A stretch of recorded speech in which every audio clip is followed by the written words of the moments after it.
Hello everyone, welcome back. Welcome to the third session of our course on computational fluid dynamics analysis. Myself Rudresh Ganganna from Niharika Institute of Computational Engineering. In the first session we discussed about conservation of mass. In the second session we discussed about conservation of momentum, and in this session we are going to discuss about conservation of energy.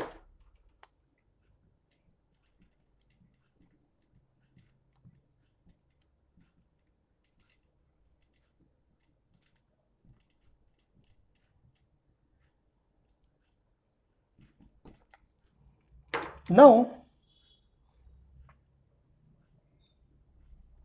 I will take any thermodynamic device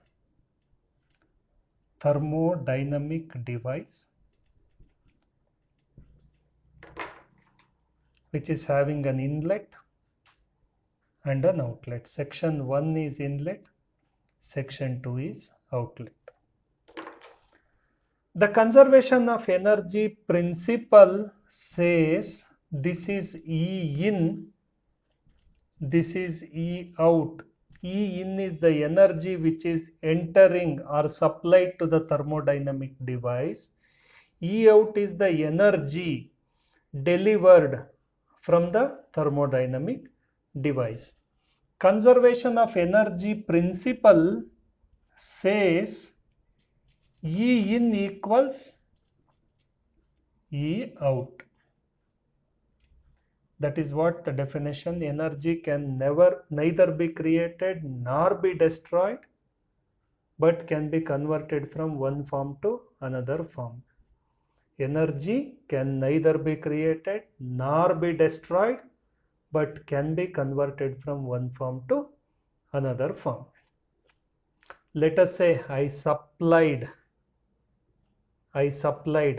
compressed air and gasoline fuel to the combustion chamber of the gas turbine. It has given me the thrust. Something like this, E in and E out. To explain, I have taken this simple example. Now the actual things comes now. E in equals E out. It is only for 100% efficient process. If your thermodynamic process is 100% efficient, then E in equals E out.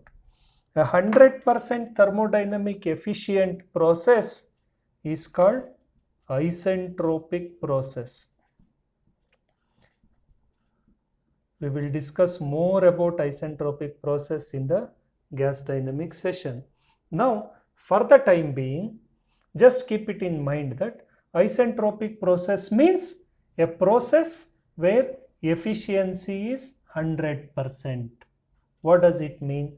There are no loss of any kind in an isentropic process, which is 100% efficient process. Now come to practical flows. In all the conservation, first we define theoretical or ideal, then we started talking about practical cases. Now here also we will apply the conservation of energy principle to the practical problems or practical engineering devices. Problems or engineering devices. The practical flows are not isentropic. Losses are always associated with practical flows. So for practical flows, E in equals E out plus E lost. Lost indicates the energy lost in the thermodynamic process. This we can term it as losses in the process. Now let us go in depth into losses in the engineering process.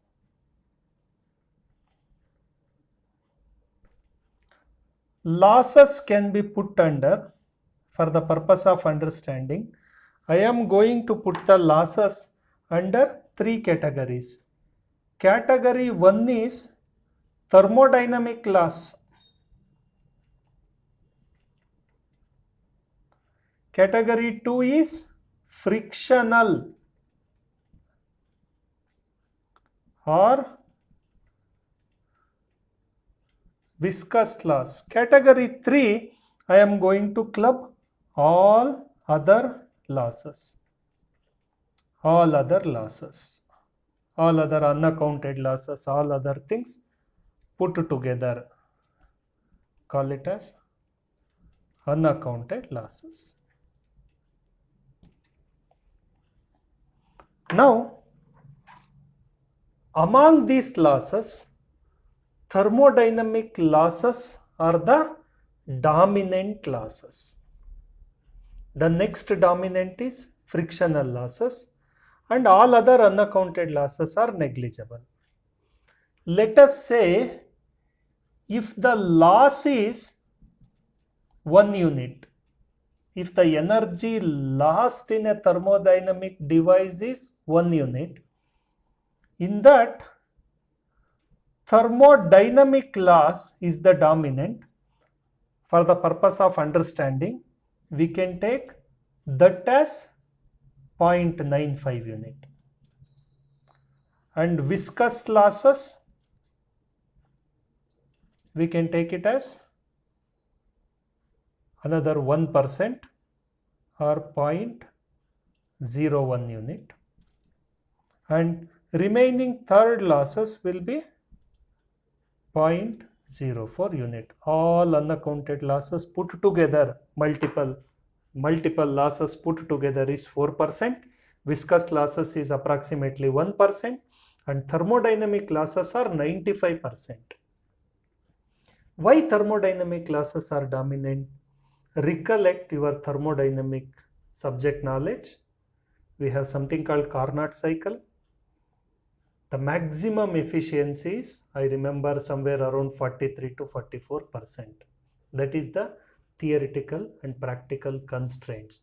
We can't go more than 44 or 45% efficiency, or we can't exceed Carnot cycle efficiency.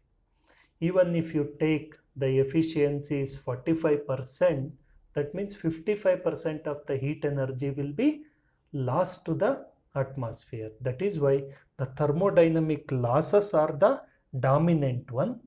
In this example, I put them under 95% loss category. The next loss is viscous loss, which is because of frictional. I put it under 1% category. And the remaining losses are all unaccounted things. I put under 4% category. So, energy conservation is going to talk about various losses in the fluid dynamic system. More specifically, rather than a fluid dynamic system, we should term it as thermodynamic system. Because in CFD application also, energy equation we will enable when thermodynamic effects are there. So it makes a sense to call the device as thermodynamic device rather than just saying fluid dynamic device. So to sum up, mass conservation doesn't talk about any loss. Momentum conservation talks about frictional loss. Energy conservation talks about all other losses. In that, the dominant ones are thermodynamic losses. So this is the conservation principle.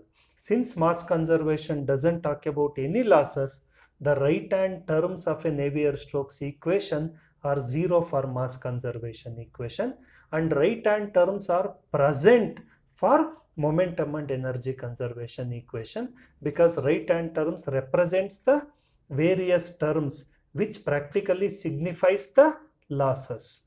Because momentum and energy conservation equation is going to talk about the losses, we are having viscous terms in the Navier-Stokes equation. That means right hand side terms of the Navier-Stokes equations are present, and the mass conservation doesn't talk about any losses. That is why the right hand terms or the viscous terms are 0 for mass conservation equation.